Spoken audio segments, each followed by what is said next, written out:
بسم اللہ الرحمن الرحیم۔ السلام علیکم۔ سیکنڈ ایئر آج کا ہمارا ٹاپک ہے جنوبی ایشیا میں مسلمانوں کی تعلیمی تحریکات۔ پہلے ہم نے برطانوی نظام تعلیم پڑھا ہے۔ برطانوی نظام تعلیم کے بعد اب ہم پڑھیں گے کہ جنوبی ایشیا میں مسلمانوں نے پھر اپنی تعلیمی تحریکوں کا آغاز کیسے کیا۔ برطانوی نظام تعلیم میں آپ نے دیکھا کہ انگریزوں نے سارے کا سارا نظام تعلیم جو تھا وہ عیسائیت میں سمو لیا تھا۔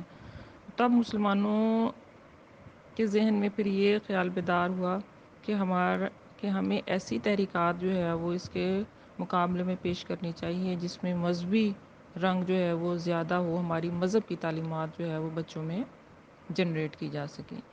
تو قیام پاکستان برصغیر کہ مسلمانوں کی مسلسل جدوجہد اور بے شمار لازوال قربانیوں کا نتیجہ ہے۔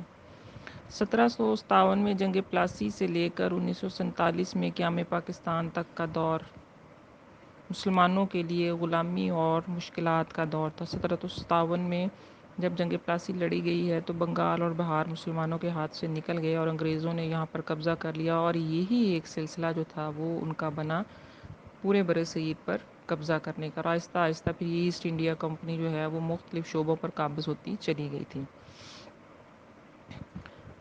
تو مسلمانوں کے لیے پھر جب تک پاکستان نہیں بن گیا یہ 200 سال جو تھے غلامی اور مشکلات کے تھے، لیکن ساتھ ہی یہ جہد مسلسل کا دور بھی تھا، یعنی مسلسل مسلمانوں نے اپنے لیے کوششیں کی، جس میں وطن آزادی کے لیے سیاسی، معاشرتی، مذہبی اور تعلیمی تحریکوں نے اہم کردار ادا کیا۔ تو یہ کہنا غلط نہیں ہے کہ برصغیر میں مسلمانوں کی ہر سیاسی کوشش کے پیچھے کسی نہ کسی مذہبی، نظریاتی یا تعلیمی تحریک کا اہم کردار رہا ہے۔ کوئی بھی سیاسی کاوش یا کوشش جو ہے مذہب، نظریے اور تعلیمی تحریک کے بغیر کبھی کامیاب نہیں ہو سکتی۔ ہمارا زندگی گزارنے کا جو نظریہ ہوتا ہے، جو مذہب ہمیں نظریہ دیتا ہے، اس کی جھلک ہماری تعلیم میں ہوتی ہے، اور تعلیم ہمارے ذہنوں کو پھر بدلتی ہے اور ہم کوئی بھی کام کرنے کے لیے تیار ہوتے ہیں۔ تو مسلمانوں کا تو سارے کا سارا سیاسی نظام اور سیاسی ڈھانچہ جو ہے وہ اسلام نے پیش کر دیا ہے۔ قرآن کریم کی سورۃ مائدہ جو ہے، آپ دیکھیں کہ اس میں سارا جو ہے مسلمانوں کا سیاسی اور تمدنی نظام اللہ تعالیٰ نے پیش کیا ہوا ہے۔ مسلمانوں کے لیے تو یہ کوئی نئی چیز نہیں تھی، یہ تو 1400 سال پہلے اللہ تعالیٰ نے جو ہے وہ سیاسی سٹرکچر جو ہے وہ ان کو دے دیا تھا۔ تو 1757 میں بنگال پر انگریزوں کے حملے کے بعد مسلمانان برصغیر اپنی آزادی کے لیے مسلسل کوششیں کرتے رہے۔ جنگ پلاسی میں نواب سراج الدولہ مسور کی جنگوں میں، فتح علی خان ٹیپو اور پھر احمد شاہ ابدالی کی کوششیں، اور سید احمد شہید کی تحریک جہاد، پھر 1857 کی جنگ آزادی، یہ سب انہی کوششوں کا حصہ ہے، اور آہستہ آہستہ یہی کوششیں، یہی جنگ آزادی کی تحریکیں جو ہیں یہ قیام پاکستان کا باعث بنی تھی۔ تو 18ویں صدی کے اسی غلامی کے دور میں حضرت شاہ ولی اللہ کی تعلیمات اور تعلیمی تحریک نے مسلمانوں میں اخلاقی، دینی اور سیاسی شعور بیدار کیا۔ بلکہ اگر ہم یہ کہیں تو یہ زیادہ سچ ہوگا کہ ہندوستان میں شاہ ولی اللہ کی تعلیمی تحریک کے بعد کی تمام تعلیمی تحریکیں بالواسطہ یا بلا واسطہ شاہ ولی اللہ کی تحریک کا حصہ رہی ہیں۔ برصغیر میں شاہ ولی اللہ وہ پہلی ہستی تھے جنہوں نے قرآن پاک کا اردو میں ترجمہ کیا، اس سے پہلے اردو میں قرآن پاک کا ترجمہ نہیں تھا۔ تو ہم کہیں کہ برصغیر میں دین اسلام کی بنیاد شاہ ولی اللہ نے رکھی تو یہ غلط نہیں، اور آج تک ہماری جتنی بھی تعلیمی اور مذہبی تحریکیں ہیں ان سب کا سلسلہ کہیں نہ کہیں جا کر شاہ ولی اللہ کی تعلیمات کے ساتھ ملتا ہے۔ تو شاہ ولی اللہ کے دور میں اگرچہ انگریز براہ راست ہندوستان کے حکمران نہیں تھے، لیکن مسلمان بطور قوم زوال کا شکار ہو چکے تھے اور ان میں بہت سی خرابیاں پیدا ہو چکی تھیں۔ حکمران باہمی اختلافات کا شکار تھے، لیکن اس کے باوجود ایک مربوط اور مؤثر نظام تعلیم کام کر رہا تھا، اور 1857 میں ہندوستان پر غلبہ پانے کے بعد انگریزوں نے مسلمانوں کے نظام تعلیم کو اپنے مخصوص مقاصد کے حصول کے لیے مکمل طور پر پھر منسوخ کر دیا، اور ہر وہ قدم اٹھایا، ہر وہ فیصلہ کیا جس سے مسلمانوں کے نظام تعلیم کو ناکام بنایا جا سکتا ہے۔ انہوں نے تعلیمی اداروں سے منسلک اوقاف پر قبضے کر لیے، عربی اور فارسی زبان پر پابندی لگا دی، ملازمتیں صرف سرکاری اور مغربی تعلیم حاصل کرنے والے لوگوں کو دی جاتی تھیں۔ یہ دیکھیں یہ کتنا بڑا جو ہے وہ مسلمانوں کے ساتھ جو ہے وہ انہوں نے ظلم کیا، اور یہ کہہ لیں کہ ایک سازش آنے والے وقت کے لیے انہوں نے تیار کر دی تھی کہ ہم ان کی زبان کو ہی ختم کر دیں گے۔ جب ایک قوم کی زبان کو ختم کر دیا جاتا ہے تو نئی زبان کو سیکھنے اور سمجھنے کے لیے اس کو سالوں لگ جاتے ہیں۔ جب کسی چیز کو سیکھنے کے لیے سالوں لگ جائیں، سمجھیں ایک نسل تو جو ہے وہ ہماری اس میں سے برباد ہی ہو جائے گی، تو پھر آنے والی نسل جو ہے وہ پچھلی نسل سے کیا فائدہ حاصل کر پائے گی۔ زندگی جو ہے یہ ہمیشہ تاریخ پر چلتی ہے، ہم اپنے اسلاف سے ان کے کارناموں سے سیکھتے ہیں۔ آج بھی پاکستان کو آزاد ہوئے کتنے سال جو ہے وہ ہو گئے ہیں، ہم آج بھی جو ہے وہ اپنے اسلاف سے سیکھ رہے ہیں اور ان کو جو ہے وہ عزت اور وقار کی نظر سے دیکھتے ہیں۔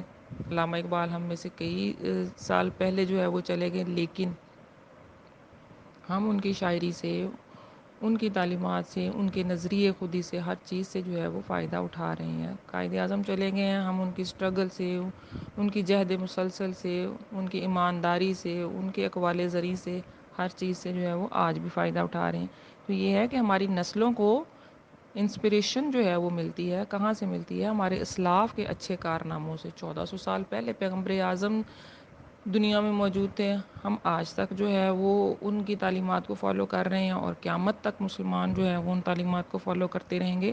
تو یہ چیزیں ایسی ہیں کہ ہم اپنی ہسٹری کو کبھی بھی جو ہے وہ زندگی سے نکال نہیں سکتے۔ اگر ہم نکالیں گے تو پھر قوم جو ہے اس کا زوال شروع، جو قومیں اپنی تاریخ کو بلانا شروع کر دیتی ہیں ان قوموں کا زوال جو ہے وہ شروع ہو جاتا ہے، اور جو تاریخ کو یاد رکھتی ہیں اس پر فخر محسوس کرتی ہیں اور تاریخ کے اچھے کارناموں کو دہراتی ہیں اور آنے والی زندگی میں اس کو استعمال کرتی ہیں، وہی قومیں دنیا کے نقشے پر جو ہے وہ واضح ہو کر ابھرتی ہیں۔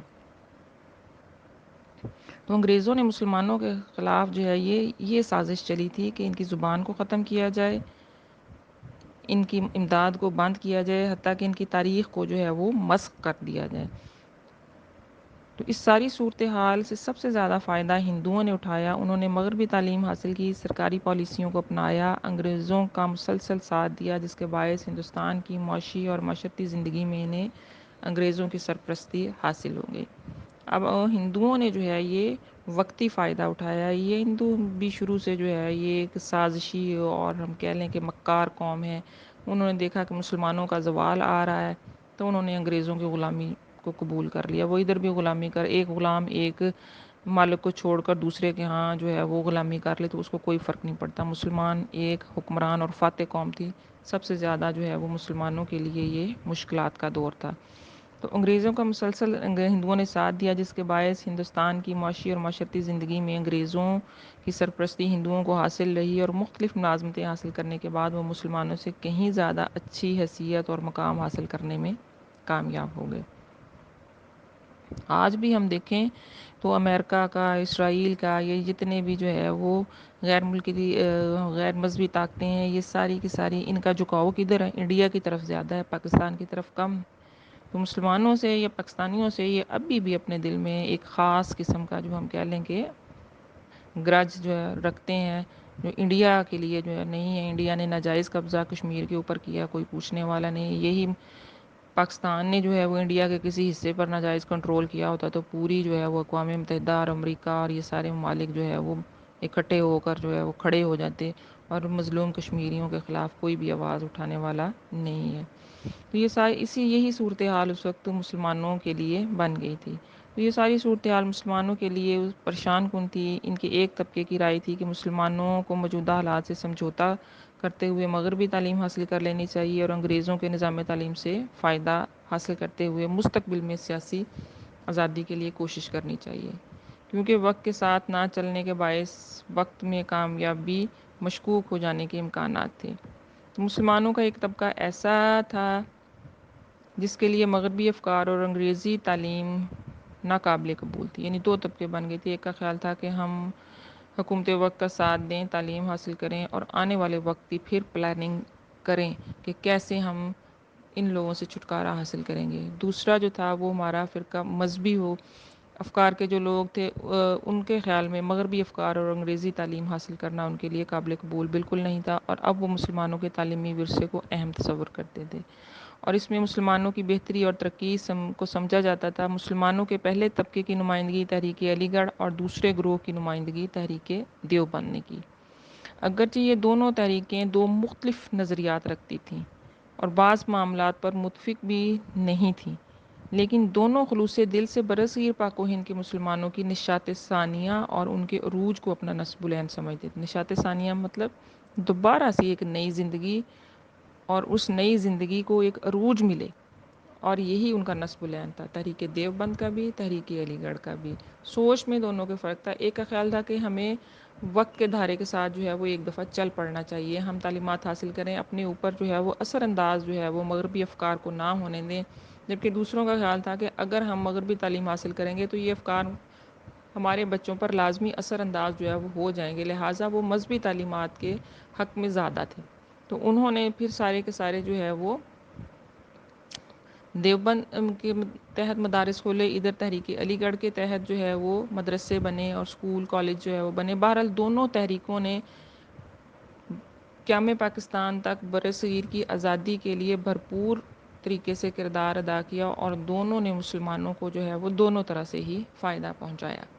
نظریے کا فرق ضرور تھا، لیکن دونوں کا مقصد کیا تھا کہ برصغیر پاک و ہند میں مسلمانوں کو جو ہے وہ دوبارہ سے ایک نئی زندگی دی جائے، دوبارہ سے ان کا عروج ہو، انگریزوں سے جو ہے وہ نجات حاصل۔ دیوبند کے رہنما اور جو ہے وہ پیروکار بھی کرنا چاہتے تھے، اور علی گڑھ کے رہنما۔ پھر آگے چل کر ان دونوں کا اتحاد بھی ہوا اور ایک نقطے پر یہ لوگ جمع بھی ہوئے، اور اسی طرح سے قیام پاکستان کے لیے پھر سٹرگل شروع ہوئی، اور ان دا اینڈ اللہ تعالیٰ نے جو ہے وہ 14 اگست 1947 کو مسلمانوں کو ایک آزاد وطن عطا کر دیا۔ تو ان دونوں علمی تحریکوں نے برصغیر کی سیاسی زندگی میں اہم اثرات مرتب کیے، جو قیام پاکستان کے بعد بھی کسی نہ کسی انداز میں جاری رہے، خصوصاً نظام تعلیم کی تشکیل نو میں اس کے اثرات بہت نمایاں ہیں۔ تو ان تحریکوں کا مفصل جائزہ جو ہے یہ کل ہم پڑھیں گے، اور یہ دونوں تحریکیں، تحریک دیوبند بھی اور تحریک علی گڑھ بھی، انشاءاللہ ہم تفصیل سے پڑھیں گے۔ تو یہ ہے کہ کیسے بنیاد جو ہے یہ پڑھی، یہ کیا بیک گراؤنڈ تھا جنوبی ایشیا میں مسلمانوں کی تعلیمی تحریکات کا۔ ٹھیک ہے، اس کو آپ اچھی طرح سے یاد کر لیجئے گا۔ اللہ حافظ۔